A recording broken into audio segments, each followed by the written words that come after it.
Conversation with the Candidate continues. And thank you for clicking on our extended digital conversation with the candidate with entrepreneur Andrew Yang. We've got 30 minutes commercial free here. Going to be able to get to all sorts of issues. So let's start out with our first question from Richard Savory. Hi, Mr. Yang. My dad and my family grew up as Kennedy Democrats. And nowadays we look at all the candidates and we wonder, where have the Democrats gone? Because now all you see is a bunch of socialists that have infiltrated them. So where are the Democrats that are voting, for America and working for America? I was in Iowa with a trucker named Dennis Bagaski, and he asked me a similar question. And he said, why is it that it doesn't seem like the Democrats have been with the working class, people like him? And that's his perception. But I got the same perception from union workers here in New Hampshire, where they said, where have the Democrats gone? And to me, the Democrats need to have the backs of the working people of this country. And if that happens again, then that's going to be transformative for the party. The fact that that has changed is, to me, the big missing piece. And we need to take that back so that you feel like the Democrats have your back, sir. Why do you think that has changed, though, over the last few decades? I think that there's been this movement in the party to become this more urban party, and then the urban party has sort of adopted various cultural issues as opposed to economic and bread and butter issues. We also, I think the Democratic Party has become too trusting in institutions and not trusting enough of people. And so, for example, if you were to talk to a Democrat about how to fix schools, it would be like, oh, let's invest in technology for the schools, when really the best thing you could do is pay the teachers more and then put more money into the hands of the families and give the kids a chance to learn. So unfortunately, the Democratic solutions have been less and less compelling to people because people have lost confidence in this array of programs, and the Democrat solution is let's create a new program. And what I'm suggesting is it's not about a new program. We just need to get resources into the hands of parents and families and teachers and schools. And that's going to be a better approach. And I think that's what the Democratic Party has been missing for a long time. Is not universal basic income, though, kind of socialism by other means? It's very much not. It's capitalism where income doesn't start at zero. And we're at a point now as a country, we're up to $20 trillion in GDP. We're the richest and most advanced economy in the history of the world. But most people in New Hampshire and most people around the country are not experiencing that. 78% of Americans are living paycheck to paycheck. 57% can't afford an unexpected $500 bill. And so we need to start evolving the way our economy distributes all this incredible bounty. Because I have been where the bounty is actually being concentrated. And there's so much value being created that we can easily do this for the American people. It would just make communities and families stronger very quickly. It would build a trickle-up economy from people, families, and communities up. And that's what we need. That's what the Democratic Party needs. Okay, next question from Caroline Kelly. Hi. A lot of the conversation today has been about how technology is changing the workforce. So my question is, how do you plan to prepare Americans for the future workforce needs? Yes. So right now we are over-prescribing college. The big missing piece is vocational, technical, and apprenticeship training from high school up. Right now, only 6% of American high school students are in technical or apprenticeship programs. In Germany, that percentage is 59%. And that gulf reflects millions of unfilled jobs that are going to be resistant to automation, because it's very hard to automate air conditioning repair or plumbing or much line repair. It's easy to automate bookkeeping, accounting, and a lot of the entry-level white-collar tasks, insurance, agent, actuary. And so we need to dramatically channel more of our resources towards technical and vocational trades that are going to be with us for a long time. They're good, solid jobs that people enjoy, and that's where we need to channel many more Americans. Thank you, Caroline. Another social media question here, this one from Patrick Collis. He says, how about pay off the deficit, then mandate a balanced budget? What do you think of that? Well, 40 out of 50 states have a balanced budget amendment. That's one reason why I'm running for president, is to be able to make these kind of moves. You need the federal budget and the heft. Now, we are, again, the richest country in the history of the world, and we are also the global reserve currency. We can make moves to benefit the American people, and that's what we should do. Now, running this massive deficit is not a good thing, and we should try and bring it down in various ways. But a balanced budget would be the wrong way to go for the federal government that's trying to solve problems for the American people, in my opinion. I would bring the deficit down. I'm concerned about the deficit, but a balanced budget would be a goal that would probably do more harm in the short run than good. So to bring the deficit down, what would you cut? Well, one of the things I would do is I would channel some of our military spending towards infrastructure. Because right now we're spending $750 billion that we know of on military defense, and a lot of that money is not going towards the true threats of today. The threats of the 21st century are, in some order, climate change, cybersecurity, AI, loose nuclear materials, and having more and more aircraft carriers and equipment doesn't necessarily protect us against that. The reality is right now China and Russia could probably shut down our power plants by hacking our infrastructure through various code that they've planted. So that's actually the danger of the 21st century. It's not that they're going to somehow parachute troops in or something along those lines. So we need to take the money we're spending on military defense and start channeling it towards something that would generate economic activity and also be very, very needed for years to come, because our infrastructure is falling apart. We're living on investments from decades ago. Next question in the town hall format comes from Gail Taylor. Hi. Would you support overturning Citizens United? Very much so. That was the worst decision ever. So we need to overturn it. Unfortunately, you need a constitutional amendment to overturn it the way that it's been set up, but that would very much be the goal. And then in addition to that, I'd pass those democracy dollars, which has the effect of overrunning the corporate money that Citizens United unleashed on us. But I thought that was a bad decision when it was made, and that's been proven. I think just about every voter here probably is interested in the Supreme Court and what happens in that branch of our government. If you're the President of the United States, what are you looking for in a potential Supreme Court justice nominee?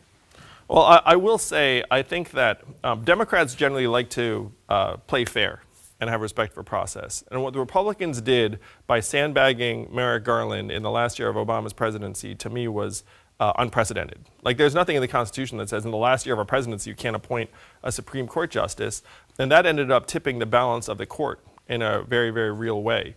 So at this point, you have to try and undo some of what has been done.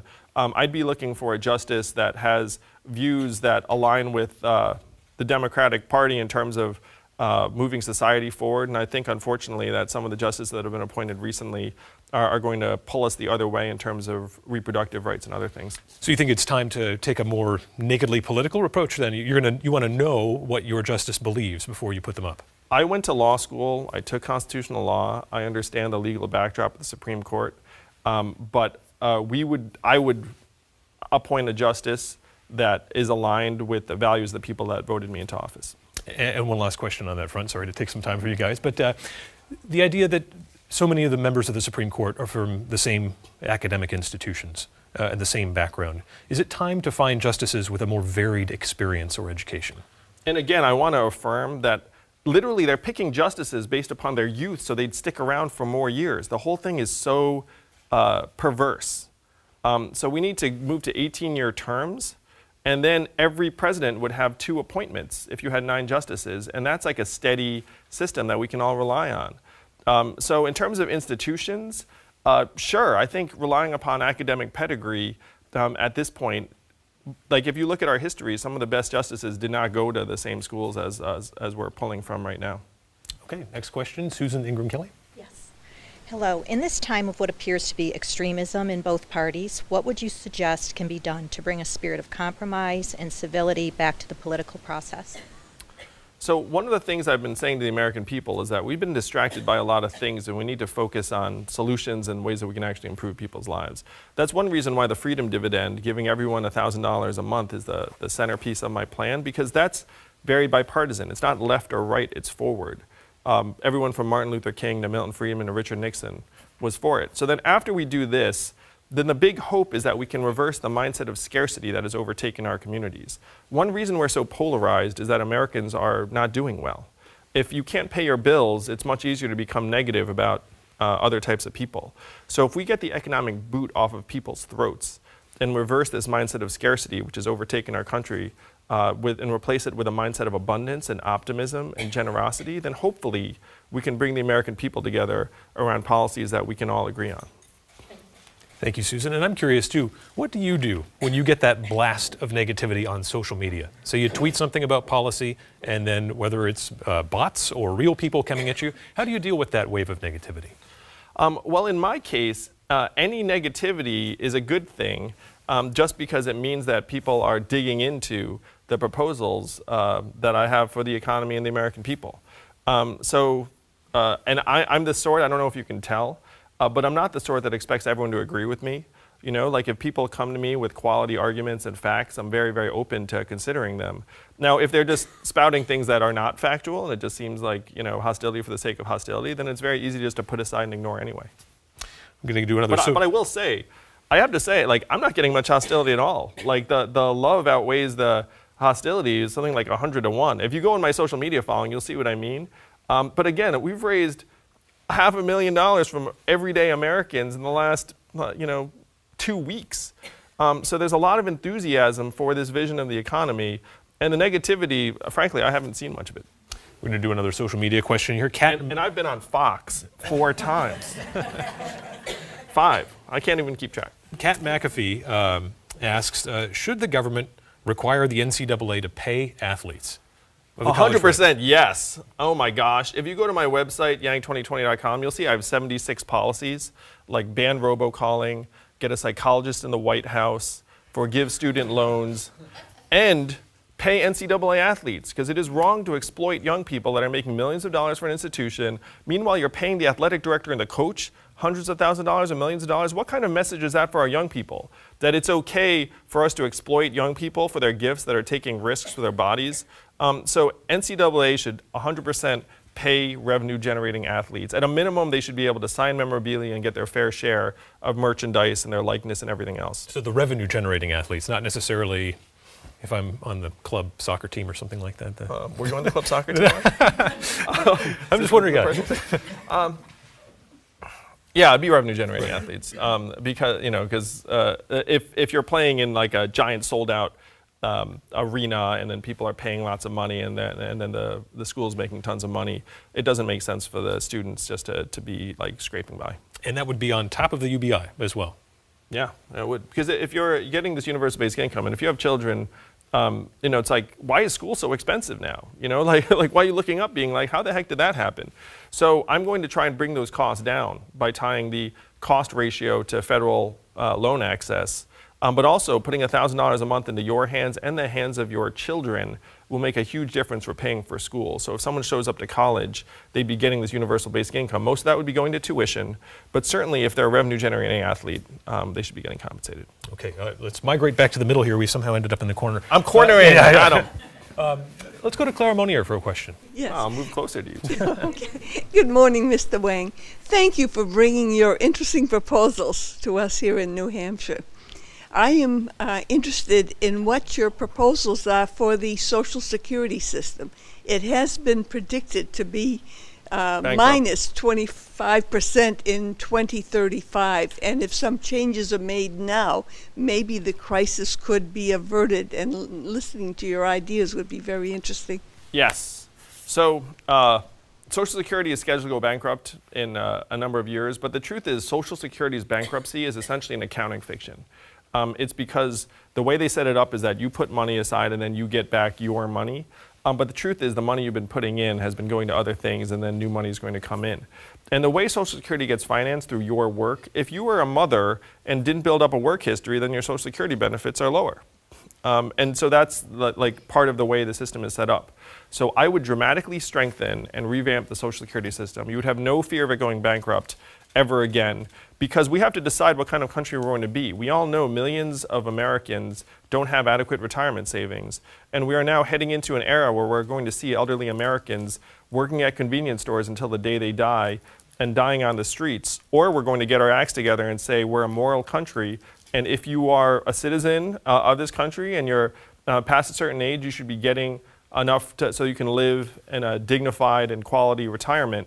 And again, $1,000 a month would go a very long way for Americans the entire way up. But Social Security, the entire bankruptcy of Social Security is something that we can just come together and change if we decide to do so. Thank you. Clara, thank I you. have parents too. Put it that way. I have parents too. My parents are still alive, thank goodness. And so, like having elderly Americans struggling to that degree is immoral. Your website has probably more policy positions than most. Let's put it that way. To be fair, I think what 75 to 100 or something. So. Yes, and there are some new ones coming. Oh wow. One of the interesting ones that caught my eye was this idea of doing something about malls that have become defunct. Yes. Can you explain what you'd like to do with America's many emptying malls? Yes. So 30% of American malls are scheduled to close in the next 5 years. How many of you have been at a ghost mall or a mall that's emptying out? And it's freaky, right? It's scary. Like you don't want to be there. It seems like a crime zone. And when those things go empty, they spread blight for miles around and depress property values.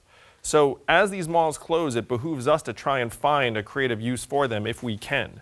And it's happened in some parts of the country where they're getting used as churches, as community spaces, as offices, sometimes as residential. They're poorly designed for some of these things, but you can make moves in this direction. And so as president, I will pass the American Mall Act that will match funds so that if a community has a creative use for that mall, then they'll get backing from the government to help make that transition. Because if you can revive that mall, it's a huge value savings for that community. If that mall goes dark, then the blight will spread. And we have to be honest that this is happening to almost a third of American malls in the next 5 years. Because of what?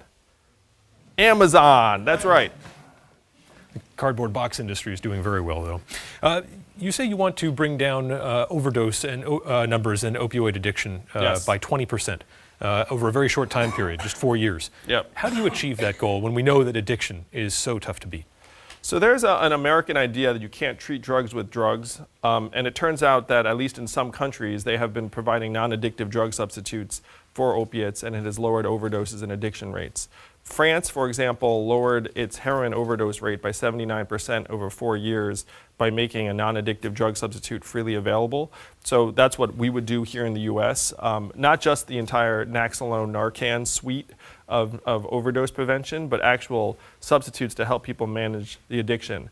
Now, because there is no right way to get off of drugs, like we have to make every tool available to people, and we certainly shouldn't leave anything off the table, including non-addictive drug substitutes.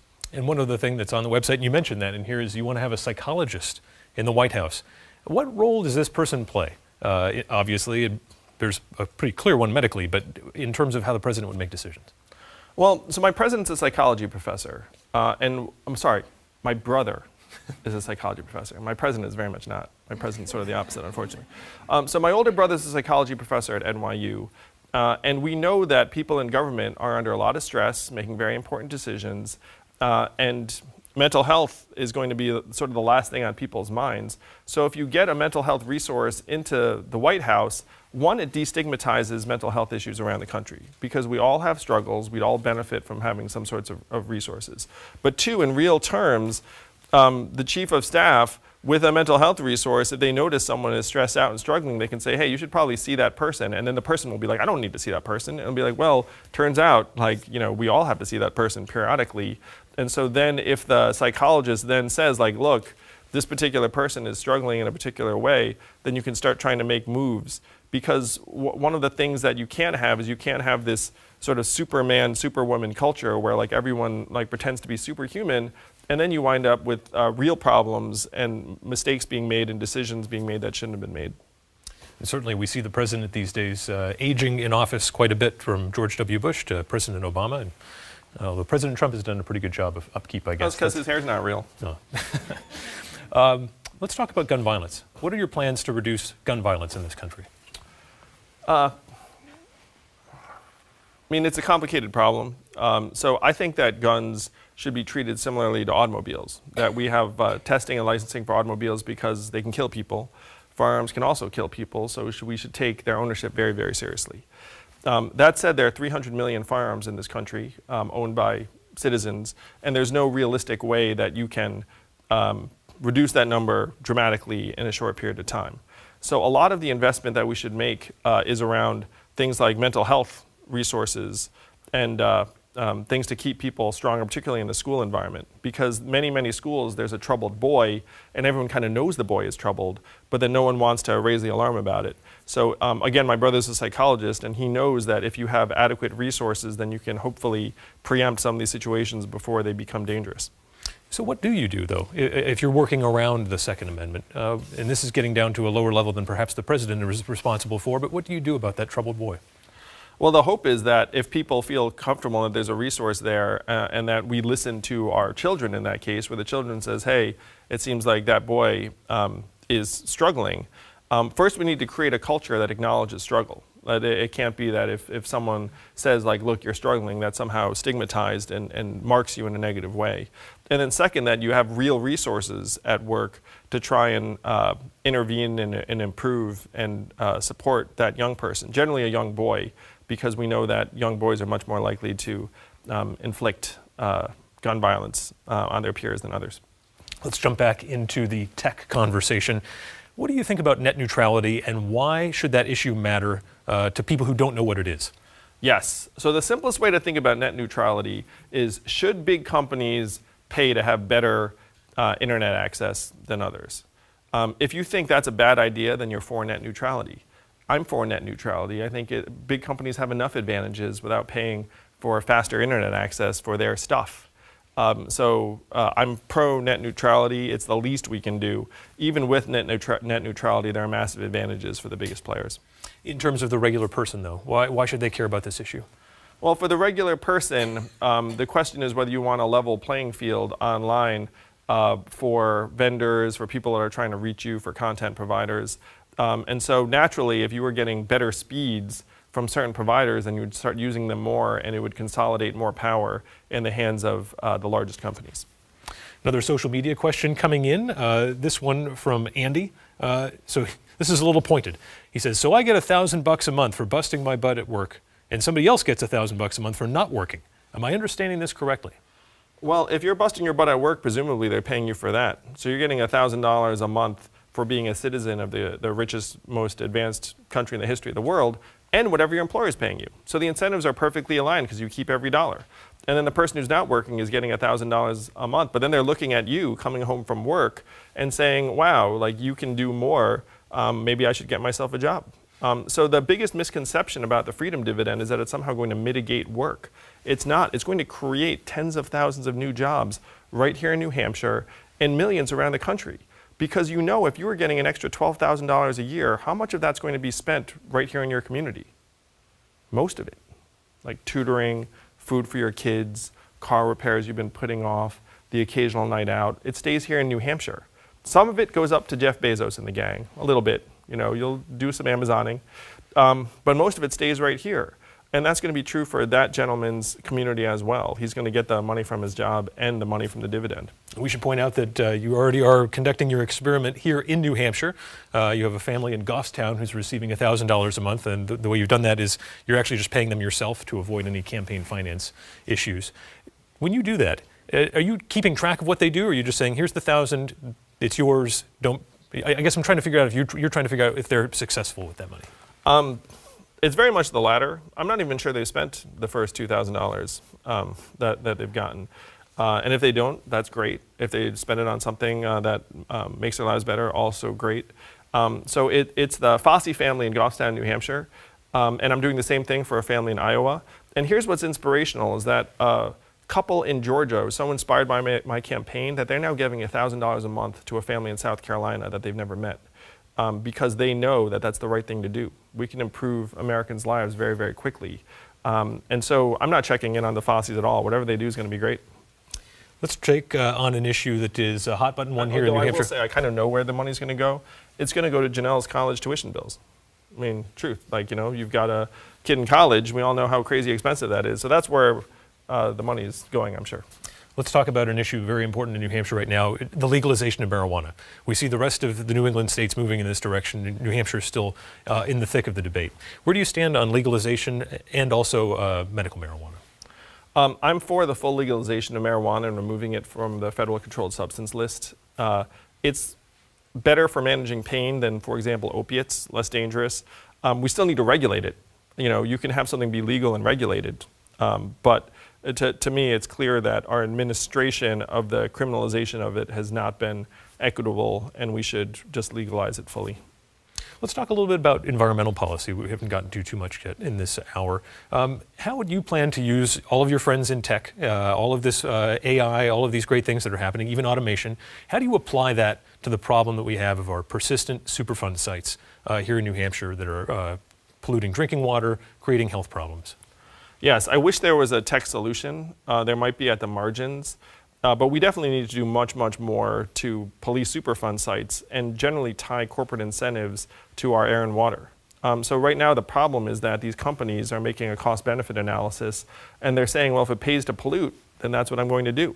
So we have to make it much, much more costly for them to pollute with a carbon fee and dividend system, and then channel those resources towards making it harder and harder for companies to cut corners. On climate change, how do you plan to solve the problem in America while still allow the developing the world to develop and making sure that they're not putting too much carbon in the atmosphere as well? So this is the harsh truth about climate change and global emissions. The United States is only 15% of global emissions. So even if we were to go really extreme and cut our emissions significantly, it might cut global emissions by 5%. The 4 warmest years in history have been the last 4 years. We are at this point on the curve towards a warming planet. And it's not like if we all of a sudden start recycling diligently that it's going to start cooling again. So this is something where technology will come into play. We need to start trying to first invest in our infrastructure to make us more resilient and sustainable. And you can see that around the country that there are floods and natural disasters that are dangerous to people in part because our infrastructure is failing. But then we need to try and invest in reversing some of the most severe effects. And so if we can somehow get carbon out of the atmosphere and find ways to sequester it, then that's the direction we should go in. And that's where technology can help. But we have to start being honest with ourselves about the fact that we are not the world. Like if we reduced our emissions, that would help, but it would not solve the problem entirely. We've got time for one last question here, and we've exhausted the room, and so I'm filling in here. But let's talk about the voting process. I can't believe it. You want people to be able to vote on their smartphones. How do you prevent interference when we know that so many apps have already gained access to our phones? How do you prevent someone who wants to vote on their smartphone from having their vote interfered with? So you would not move towards smartphone voting until the technology was ready for prime time, which right now it is not. But there are technologies that are on the table using something called the blockchain that you could trust intrinsically because it's something called a public ledger, and you can't tamper with it. So everyone can see it and you can't tamper with it. And so then you could vote on your smartphone and you could enable a much more powerful democracy. Because right now, the other thing, I would make Election Day a national holiday. I mean, how is it not? So we need to empower voters in different ways. But it does not make sense as a modern society that we can bank online and we can pay our parking tickets online, but then we have to stand in line and pull levers on these machines that are not tamper-proof either. I mean, like, if you move towards a voting system that we can actually trust, that would be the win, and that's the vision. But you don't make that move until the technology is ready. I think you're going to have a very fun conversation with Bill Gardner at some point.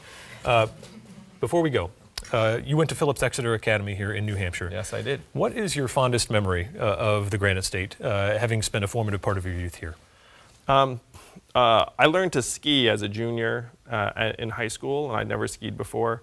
And then there was like a ski trip at Exeter, and then I was like, I'm going to learn to ski. So like I got on that bus, and it was a painful day. It was a very painful day. But then I was very proud of myself that I managed to catch up to my friends and go down the slopes by the end of the day.